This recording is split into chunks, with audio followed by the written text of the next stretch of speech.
Hi friends, ఈరోజు వీడియోలో బెండకాయ వేపుడు ఏ విధంగా ప్రిపేర్ చేయాలో నేను మీ అందరితో షేర్ చేద్దామని అయితే అనుకుంటున్నాను. ఒక్కసారి నేను చెప్పినట్టు ఇట్లా సింపుల్గా ట్రై చేయండి. టేస్ట్ అయితే చాలా బాగుంటుంది. మన ఇంట్లో పప్పుచారు కానీ ఏదైనా సాంబార్ కానీ లేకపోతే రసం చేసుకున్నప్పుడు సైడ్ డిష్గా ఇట్లా బెండకాయ వేపుడు చేసుకొని తిన్నామనుకోండి చాలా బాగుంటుంది. లేకపోతే నార్మల్గా రైస్లోకి ఈ బెండకాయ వేపుడు నార్మల్గా వేసుకొని తిన్నా కానీ చాలా బాగుంటుంది. ఫస్ట్ అయితే ఇందులో ఏమేమి వేసాను, ఎట్లా ప్రిపేర్ చేశాను ప్రాసెస్ అయితే చూసేద్దాం.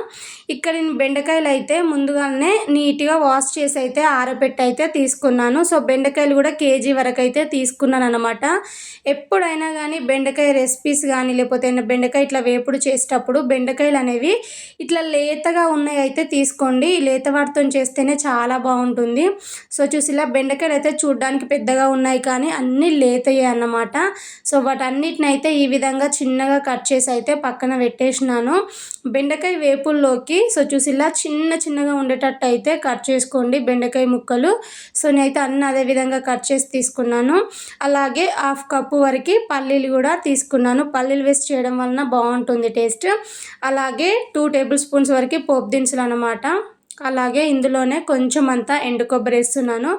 ఎండు కొబ్బరి వేయడం వలన టేస్ట్ అనేది డబుల్ అవుతుందన్నమాట. చాలా బాగుంటుంది, ట్రై చేయండి మీరు కూడా. అలాగే 1 మీడియం సైజు ఆనియను, అలాగే పోపులో వేయడానికి పచ్చిమిర్చి, ఎండుమిర్చిని కూడా ఇలా రెడీగా పక్కన పెట్టేసినాను. ఇందులో ముఖ్యంగా ఏంటంటే కారం వేయకుండా ఇట్లా ఎండుమిర్చి అనేవి మిక్సీ పట్టి వేయాలన్నమాట. మిక్సీ పట్టేటప్పుడు కూడా మరీ మెత్తగా కాకుండా చిల్లీ ఫ్లేక్స్ లాగా పట్టి వేసామనుకోండి చాలా బాగుంటుంది. సో నేను ఎట్లా ప్రిపేర్ చేస్తాను అనేది కూడా ముందు అయితే చూసేయండి. సో వీటన్నిటిని అయితే రెడీగా పక్కన పెట్టేసుకోండి. ఇప్పుడు స్టవ్ ఆన్ చేసి గిన్నెను పెట్టుకొని అయితే ఇందులోకి అయితే ఆయిల్ వేసుకోవాలి. ఆయిల్ అనేది మనం కాస్త ఫ్రై చేస్తాం కాబట్టి ఆయిల్ అనేది కొంచెం ఎక్కువగా ఉండేటట్టే తీసుకోండి. నేను కేజీ బెండకాయలతోనైతే ప్రిపేర్ చేస్తున్నాను కాబట్టి కొంచెం ఆయిల్ అయితే ఎక్కువనే వేసేసినాను. ముందుగా ఇందులోకి 1/2 కప్పు పల్లీలను వేసుకొని అయితే వీటిని బాగా ఫ్రై చేసుకోవాలి. ప్లస్ పల్లీలు వేయడానికి మరీ ఎక్కువేం టైం పట్టదండి. జస్ట్ 1 నిమిషం పాటు అలా వేయించేసి అయితే తీయండి. మరీ పల్లీలు మాడాయి అనుకోండి టేస్ట్ అనేది అంతగా బాగోదు. కాబట్టి జస్ట్ పల్లీల పైన లైట్ పగులు వచ్చేంత వరకు అయితే వీటిని ఫ్రై చేసి అయితే తీయండి. సో చూసిలా పల్లీలు అయితే చక్కగా వేగిపోయాయి. ప్లస్ పొట్టు కాడ మనకి లైట్గా పగులు వస్తుందన్నమాట వేగినాక. ఇప్పుడు ఇందులోనే బెండకాయలను కూడా వేసుకొని బాగా ఫ్రై చేయాలి. నేను తీసుకుంది కేజీ కాబట్టి 2-3 బ్యాచెస్ కింద వేసుకొని అయితే బెండకాయలను అయితే బాగా ఫ్రై చేయాలి. ఫ్రై చేసేటప్పుడు ఫ్లేమ్ అనేది మరీ హై ఫ్లేమ్లో పెట్టకుండా మీడియం ఫ్లేమ్లోనే పెట్టుకొని వీటిని బాగా అటు ఇటు తిప్పుకుంటూ మరీ ఫ్రై చేయాలి. ఇవి ఫ్రై అంటే మరీ మాడిపోకూడదండి. కొంచెం కలర్ చేంజ్ అయ్యి కాస్త మగ్గినట్టు అవుతాయి కదా, అలా వచ్చేంత వరకు అయితే నిదానంగా ఫ్రై చేసుకోండి. సో చూసిలా మనకి లైట్గా కలర్ చేంజ్ కావడం కూడా స్టార్ట్ అయింది కదా, ఇంకా కాసేపు ఫ్రై చేసామనుకోండి మనకి ఈ విధంగానైతే అవుతాయి. ఇప్పుడు ఇలా వేగిన ఈ బెండకాయ ముక్కలన్నిటినైతే స్ట్రైనర్లోకి అయితే తీసేసుకోండి. సో చూసిలా నేను చెప్పినట్టు ఈ కలర్ వచ్చేంత వరకు అయితే బెండకాయలను అయితే బాగా ఫ్రై చేసేసి ఇప్పుడు ఈ బెండకాయలను అయితే ఒక గిన్నెలోకి అయితే ట్రాన్స్ఫర్ చేసుకోండి. సో ఇప్పుడు అందులోనే ఇంకొన్ని బెండకాయలను అయితే వేస్తున్నాను అనమాట. ఎప్పుడైనా బెండకాయ వేపుడు చేసేటప్పుడు పీసెస్ అనేవి సమానంగా ఉండేటట్టు అయితే కట్ చేసుకోవాలి. ప్లస్ చిన్నగా ఉండాలన్నమాట. ఒకటి పెద్దగా ఒకటి చిన్నగా ఉన్నాయనుకోండి, ఒకటి ఫ్రై అవుతుంది, ఒకటి ఫ్రై కాదు. కాబట్టి అన్నీ కరెక్ట్గా ఉండేటట్టు అయితే కట్ చేసుకోండి. సో చూడండి బెండకాయలు కూడా చక్కగా వేగిపోయాయి. ఇలా వేగిన తర్వాతకైతే వీటిని అయితే స్టెయినర్లోకి తీసుకొని కొద్దిసేపు అలాగే ఉంచేసామనుకోండి ఇందులో ఉన్న ఎక్స్ట్రా ఆయిల్ మొత్తం పోతుందన్నమాట. ఈ బెండకాయ వేపుడు కొంచెం స్పెషల్ టేస్టీగా ఉండడం కోసం అయితే నేను ఎండుమిర్చిని అయితే యూజ్ చేస్తున్నాను. ఎండు కారం కాకుండా ఎండు మిరపకాయలు అన్నమాట. సో మిక్సీ గిన్నెలోకి అయితే 10 వరకు ఎండుమిర్చి అయితే తుంచి అయితే వేస్తున్నాను.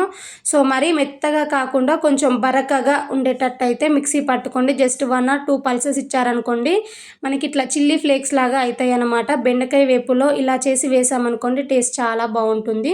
ఇది పక్కన పెట్టేయండి. ఇప్పుడు అదే గిన్నెలో డీప్ ఫ్రై చేసిన గిన్నెలో కొంచెం ఆయిల్ అయితే ఎక్స్ట్రా ఉంటే తీసేసినాను. జస్ట్ కొంచెం ఉంటే చాలన్నమాట.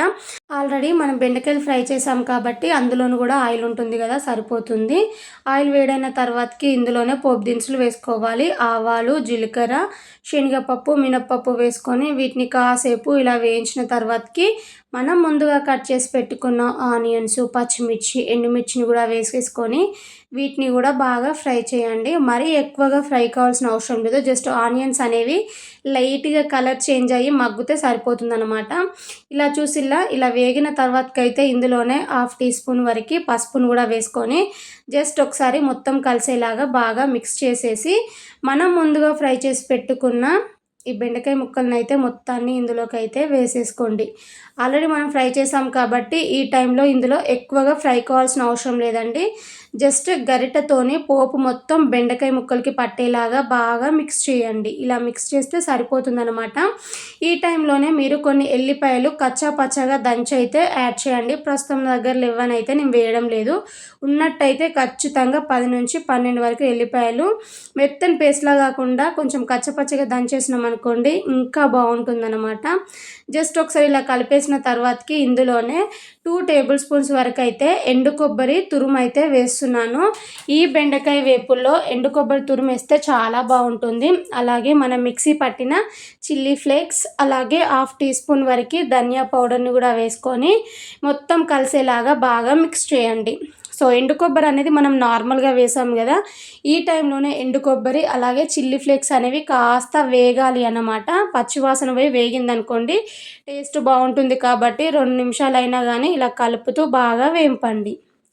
2 నిమిషాలకైతే ఇలా చక్కగా వేగాయండి. ఇలా వేగిన తర్వాతకి ఈ టైంలోనే ఇందులోకి టేస్ట్కి తగ్గట్టు సాల్ట్ అయితే అడ్జస్ట్ చేసుకోవాలి.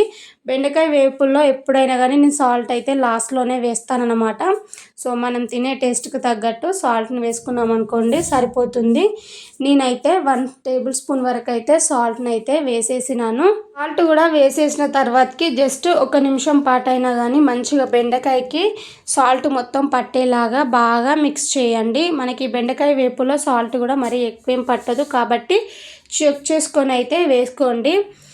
సో 1 నిమిషం అయిన తర్వాతకైతే ఇప్పుడు మనం ముందుగా వేయించి పక్కన పెట్టుకున్న పల్లీలు ఉన్నాయి కదా, సో పల్లీలను కూడా ఇందులోకి యాడ్ చేసుకోవాలి. బెండకాయ వేపుల్లో ఇలా పల్లీలు వేయించి వేసామనుకోండి టేస్ట్ అనేది డబల్ అవుతుందన్నమాట. చాలా బాగుంటుంది ఇలా పల్లీలు వేసి చేయడం వలన. మీరు కూడా ట్రై చేయండి. చాలా తక్కువ టైంలోనే ప్రిపేర్ చేసుకోవచ్చు. చాలా బాగుంటుంది. ఐ హోప్ ఈ వీడియో మీ అందరికీ నచ్చిందని అనుకుంటున్నాను. నచ్చితే లైక్ చేయండి, షేర్ చేయండి, కామెంట్ చేయండి.